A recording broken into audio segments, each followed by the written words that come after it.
안녕하십니까.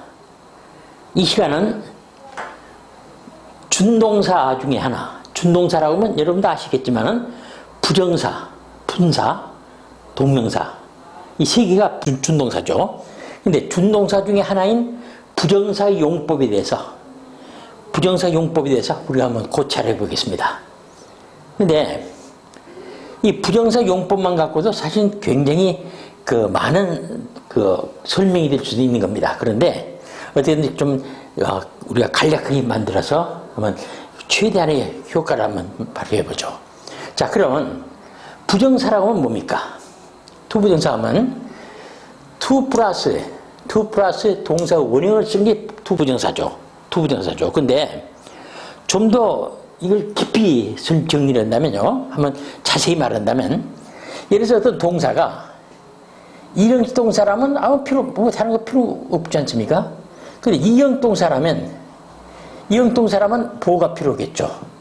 삼형식 동사라면 목조가 필요하지 않습니까? 사형식 동사라면 목조가 두 개죠. 간접 목조고 직접 목조고. 또 오형식 동사라면 목적어, 목적보. 이게 필요하지 않습니까? 동사가. 어떤 동사가 필요한 요소는 다 씁니다. 다 써가지고, 그래가지고, 그게 투와 결합됩니다. 이렇게. 투와 결합돼서, 이 한 덩어리가 되죠. 이렇게. 한 덩어리. 그러니까 한 그룹이 됩니다. 한 덩어리가 된다. 한 그룹이 되는 거죠. 이렇게. 한 덩어리가 되는 거죠. 그 덩어리체 이제 문장 속에 들어가서는 또 명사처럼 쓰인다 그러면 명사적 용법이 되겠죠. 명사처럼 쓰이면 명사적 용법이 될 거고, 또 형용사처럼 쓰이면 형용사적 용법이 될 거 아니겠습니까? 형용사라면 이제 앞에 명사나 대명사를 뒤에서 이렇게 꾸며주는 거죠. 형용사처럼 쓰일 때 있어요. 형용사적 용법 있고, 그 나머지 명사용법과 형용사용법이 아니었을 때는 다 부사용법 아닙니까? 그래서 부사용법 이렇게 됐죠. 부사용법. 이 용법에 대해서는, 이 부정사 용법에 대해서는 특히나 학교 내신, 특히나 그 중학교 2학년, 3학년, 가끔 고1도 그렇습니다만 거기에서 내신 관계에서 제일 많이 출제가 됩니다. 이건. 근데 어떻게 되는 거네? 이번 기회에 부정사 용법에 대해서 한번 끝마쳐 보세요. 자, 그러면 부정사 용법 중에서 이제 명사적 용법에 대해서 한번 보죠. 명사적 용법은 뭡니까? 그 부정사가 문장 속에 들어가서 주어로 들어가든지, 보어로 들어가든지, 목적으로 들어가든지, 이 주어 동사, 주어, 보어, 목적으로 들어갔을 때 명사법이 되죠. 이 주어 역할을 한번 봐보죠. To learn English is not easy 했습니다. 그러면 learn이라는 단어가 타동사죠. 삼형동사입니까? 그러면 English를 갖다가 목적으로 취해가지고 to와 결합된 한 덩어리가 됐습니다. 이렇게요. 한 덩어리가 돼가지고 이게 easy의 주어로 쓰지 않습니까? 그러니까 주어로서의 지금 명사용법이죠. 이건. 그래서 주어로서의 명사법이 돼서 To learn English, 이거 easy의 주어로 쓰습니다. It's not easy. 명사법이 됐어요. 근데 여기서 주의할 점이 하나 있어요. 부정사나, 투부정사나, 또 ing 쓰는 동명사나, 또는 대절 같은 절이 있지 않습니까? 명사절. 절이 주어로 쓰일 때는 단수 취급한다는 겁니다. 이것은요, 수능에서 어법 문제로도 가끔 출제가 됐었습니다. 중요한 부분입니다. 주어가 부정사, 동명사, 명사로 되어 있으면 단수 취급을 하는 거죠. 여기 보세요. To learn English가 단수로 취급되었겠죠? 이스가 되지 않습니까? 이렇게요. 동명사로 바꾼다면 learning English도 단수로 취급받습니다. 그래서 다시 말하죠. 부정사, 동명사, 명사들이 주어로 쓰일 때는 단수 취급받는다. 자, 그 다음에 또 하나. 이제 주어로 쓰일 때 명사법이고 보어로 쓰일 때도 한번 보죠. 이거 한번 보죠. My dream is to be a pilot. 이는 my dream이 주어가 되고 is가 동사가 되고 보어가 됐지 않습니까? 그러면 내 꿈은 조종사가 되는 것이다. 파일럿이 되는 것이다. 이런데 비동사는 여러분도 알겠지만은 이다 하다로 말고 있어요. 근데 그게 아니고 되다도 있죠. 되다. 그래서 조동사 파일럿이 되는 것이다. 이 되겠죠. 어떻게든 주어 동사 보호 아닙니까? 보로서 했으니 명사용법이죠. 그 다음에 목적으로 쓸 때 한번 보죠.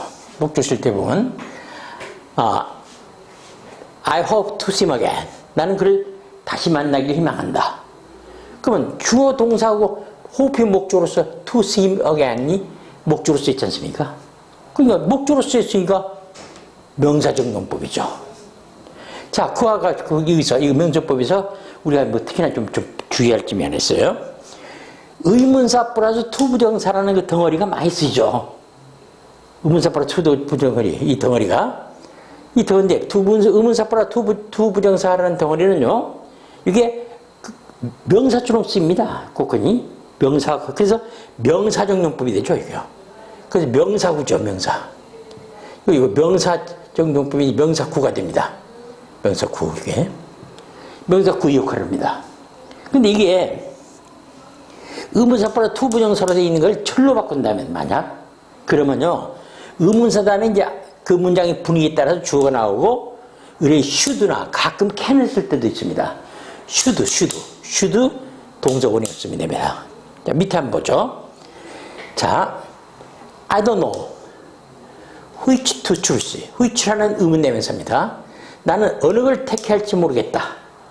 그랬을 때 절로 바꾼다면 요거 이렇게 절로 바꾸면 이건 주어는 I가 될 거고 여기다 should를 써주면 되겠죠. 그러니까 I don't know which I should choose 이 되겠죠. 밑에 문장 보죠. I don't know what next. 나는 다음에 뭘 할지 모르겠다. 이럴 때도 마찬가지로 주어는 역시 I가 될 거고 같은 거니까 그리고 should를 쓰면 되까지 했습니까? 그래서 I don't know what I should do next 하면 되겠죠. 이것도 마찬가지입니다. I don't know where I should go 하면 되겠죠. 어디 갈지 모르겠다. 또 이건 나는 언제 그를 방문할지 모르겠다 할 때 I don't know when to visit him 했을 때 줄로 바꾸면 I don't know when I should visit him이 될 거 아니겠습니까? 근데 how to 나오네요. 이건 이제 방법을 나타내는 거죠.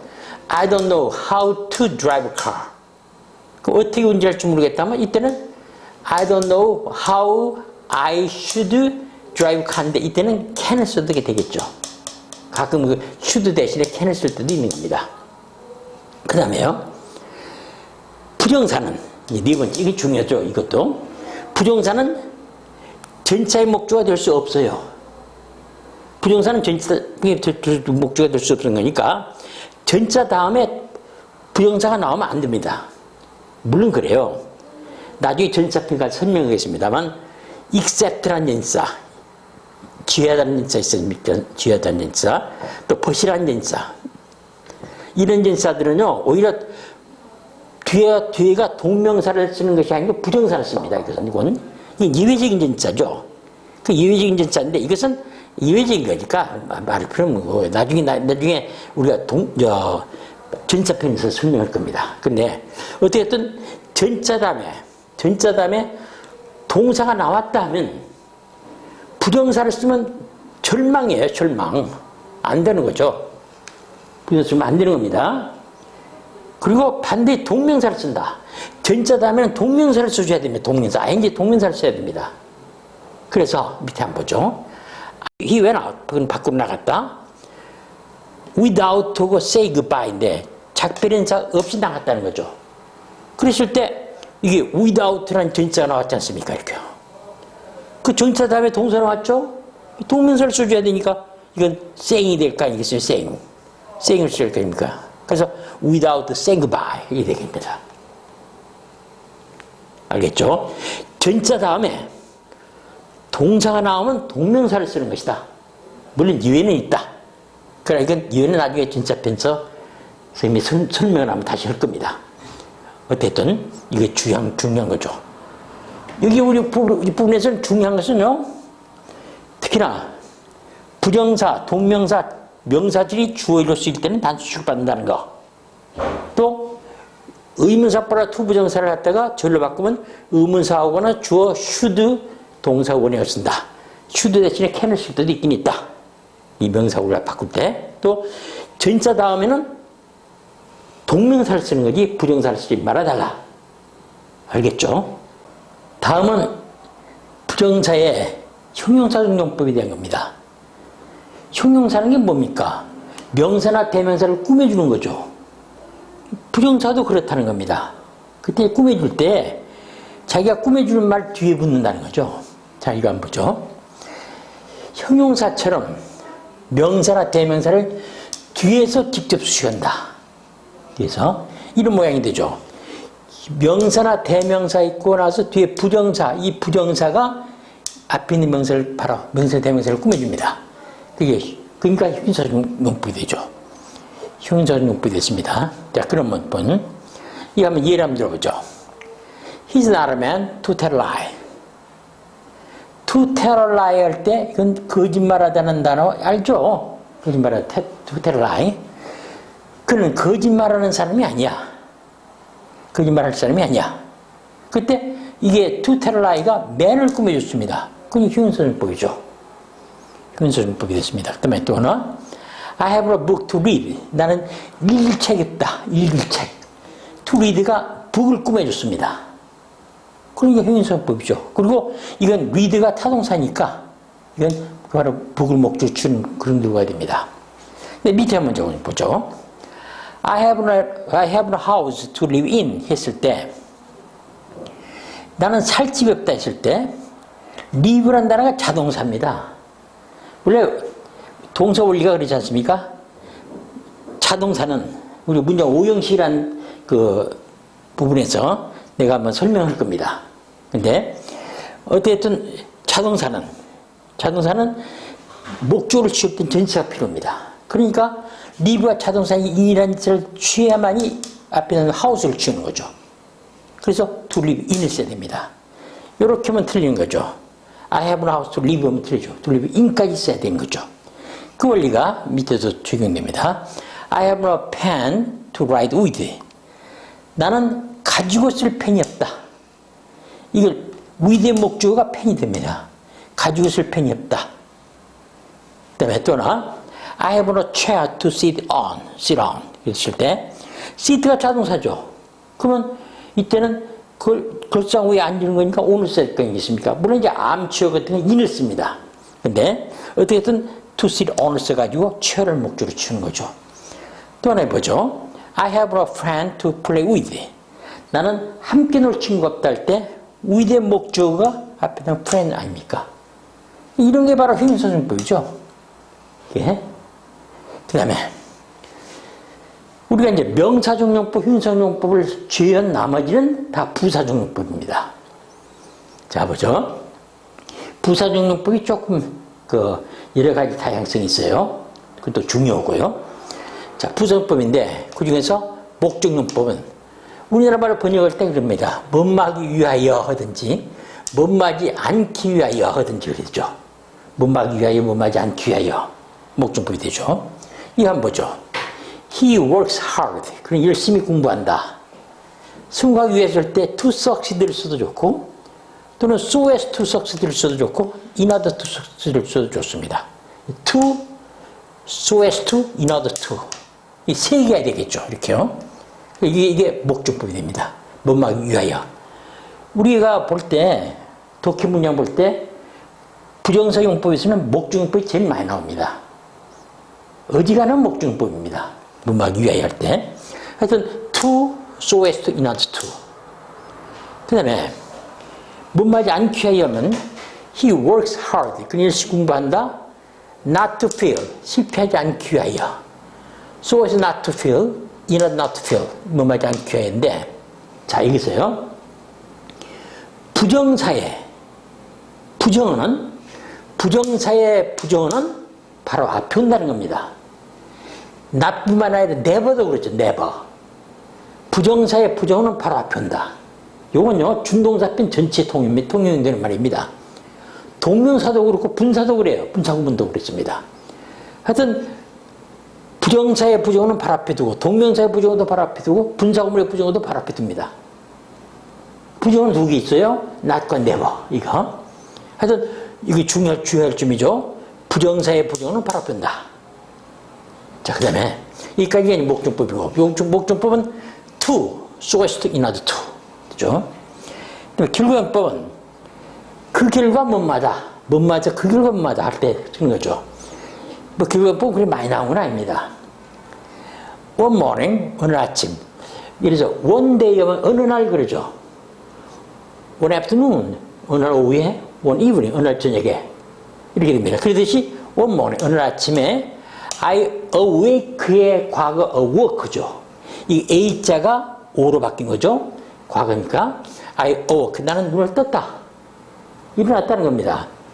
그래 보니까 to find myself immersed. 내가 그래가지고 보니까 내가 내 자신이 유명해져 있다는 걸 발견했다.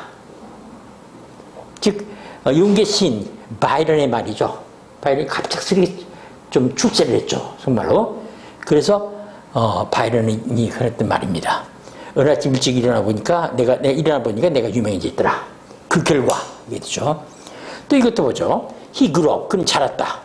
자랐다는 이령식 아닙니까? 그는 자랐다는 이령식이죠. 그 뒤에 나오면 부사구죠, 다. 부사구법입니다. 이게 뭐, 자, to be 이게 무슨 뭐 주어로 쓰이고 보어로 쓰이고 목적으로 쓰여서 명사법도 아니죠. 앞에 있는 명사를 꾸며주는 것도 아니죠. 형용사법이 아니죠. 그러니까 부사정법이죠.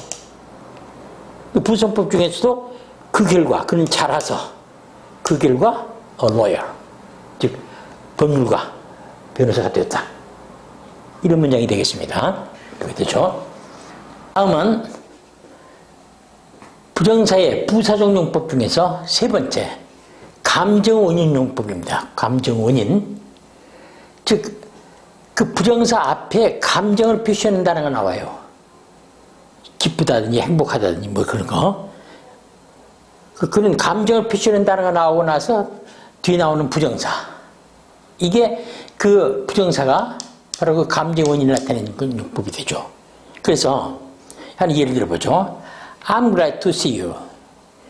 나는 너를 만나기 때문에 기쁘다는 거죠. 그러면요.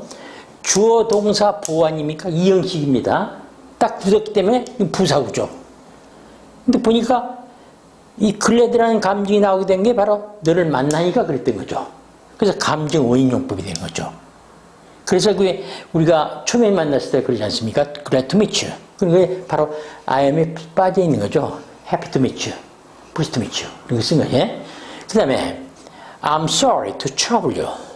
그러면 이것도 주어 동사 보호입니다. 그럼 이건 부사구죠. 근데 내가 미안하다. 왜? To trouble you. 내게 폐를 끼쳤기 때문에 미안하다는 겁니다. 폐를 끼쳐서 미안하다는 감정이 생겨났다는 거죠. 그래서 감정 원용법이 됩니다. 그 다음에 그 다음까지 이제 네 번째 판단의 이용법입니다. 이건 아까는 감정 표시 단어가 앞에 붙었는데 이제는 판단 표시 단어가 붙습니다. 부정사 앞에. 그래가지고 이거 한번 보죠. He must be crazy 하면 이때 must는 추측의 must죠. 추측. 우리가 조동사편 가서 나중에 또 설명할 겁니다. 그럼 조동사편에서 얘기하겠지만은요. 하여튼 어쨌든 이게 그는 must be crazy. 미쳤음에 틀림없다. 좀 돌았다 그 말입니다. 미쳤음에 틀림없다. 뭐 하는 거 보니까 to do such a thing. 그러한 일을 하는 걸 보니까 그랬다는 거죠. 이 보니까 그런 감정이 생겨났다는 거죠. 그런 판단이 생겨났다는 거죠. crazy란 판단이 바로 요래서 그랬다는 거죠. 그래서 판단의 이유가 되는 겁니다. 이용법. 이게 되죠. 그러니까 이건 감정원인이고 판단의 이유가 된다는 거. 그 다음에 이제 마지막으로 형용사의 앞에 형용사의 범위를 축소 한정시키는 용법입니다. 예를 들어서 The question is difficult. 그러면 이 문장 여기만 갖고도 얼마든지 문장 성립됩니다. 그 문제는 어렵다 됩니다. 그러니까 주어 동사 보호죠. 그 뒤에 뭐가 부정사 나와봤댔죠? 부사구 아닙니까? 따져보니까 그 문제는 막연히 어려운 게 아니고 풀기 어렵다는 겁니다. 예를 들어서 출제하기 어렵다. 뭐 문제를 만들기 어렵다. 뭐 그런 식이 되겠죠. 근데 그게 요건 풀기 어렵다는 거니까 어렵다는 범위가 축소 한정되는 겁니다. 또 하나 보죠. The river is dangerous to swim in. 했을 때 그 강은 수영하기에 위험스럽다. 그랬을 때 여기서요. 이 한영용법에서는 특성이 있습니다. 한영용법에서 나오는 그 뒤에 나오는 동사, 부정사 있지 않습니까? 부정사의 요단은 부정사의 목적어는 그 자리에 주어입니다. 언제나. 그러니까 solve 보면 바로 요 목적어 요거죠. 이것도 스위밍 했을 때 자동사에 든쳐 써서 인도리프를 강에서 수영하게 되겠죠.